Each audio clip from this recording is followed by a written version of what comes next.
40 minute অপেক্ষা করেও পুতিনের দেখা পাচ্ছিলেন না পাক প্রধানমন্ত্রী শেহবাজ শরীফ। শেষমেশ ধৈর্য হারিয়ে পুতিন এরদোয়ানের রুদ্ধ দ্বার বৈঠকের দরজা ঠেলে ঢুকে পড়লেন তিনি। অপ্রত্যাশিত এই ঘটনা মুহূর্তেই সামাজিক যোগাযোগ মাধ্যম ও আন্তর্জাতিক অঙ্গনে আলোচনার কেন্দ্রে চলে আসে। এর আগে তুর্কমেনিস্তানের আয়োজিত একটি আন্তর্জাতিক ফোরামে রাশিয়ার প্রেসিডেন্ট ভ্লাদিমির পুতিনের সঙ্গে পাকিস্তানের প্রধানমন্ত্রী শেহবাজ শরীফের বৈঠকের কথা ছিল।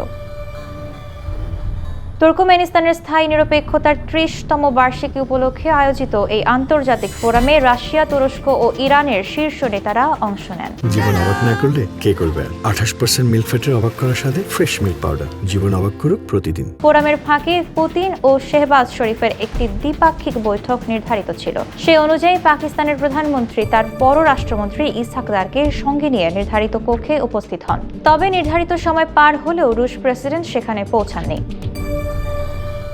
পরে জানা যায়, নির্ধারিত সময়ের আগেই পুতিন তুরস্কের প্রেসিডেন্ট রিসেপ তাইয়েপ এরদোয়ানের সঙ্গে একটি রুদ্ধ দ্বার বৈঠকে বসেন।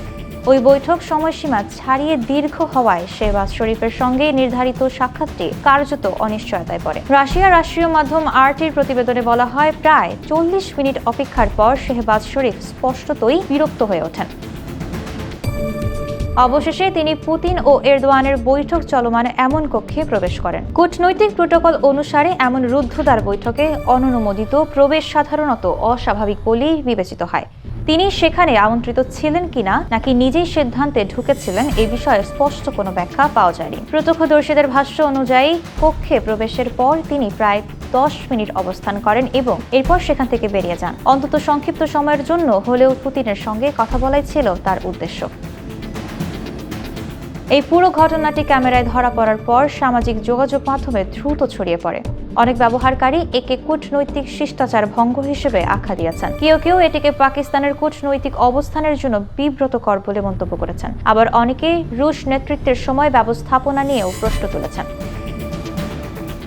এদিকে তুর্কমেনিস্তানের স্থায়ী নিরপেক্ষতার নীতি 1995 সালের 12 ডিসেম্বর জাতিসংঘ সাধারণ পরিষদের সর্বসম্মতভাবে অনুমোদিত হয়। এই নীতির আওতায় দেশটি কোনো সামরিক জোটে যোগ দেয় না, আত্মরক্ষার বাইরে কোনো সংঘাতে অংশ নেয় না এবং নিজ ভূখণ্ডে বিদেশি সামরিক ঘাঁটি স্থাপনের অনুমতিও দেয় না। তবে এমন একটি গুরুত্বপূর্ণ আন্তর্জাতিক ফোরামের আলোচনাকে ছাপিয়ে শেষ পর্যন্ত এই বিতর্কিত ঘটনাটি যেন বেশি নজর কেড়েছে।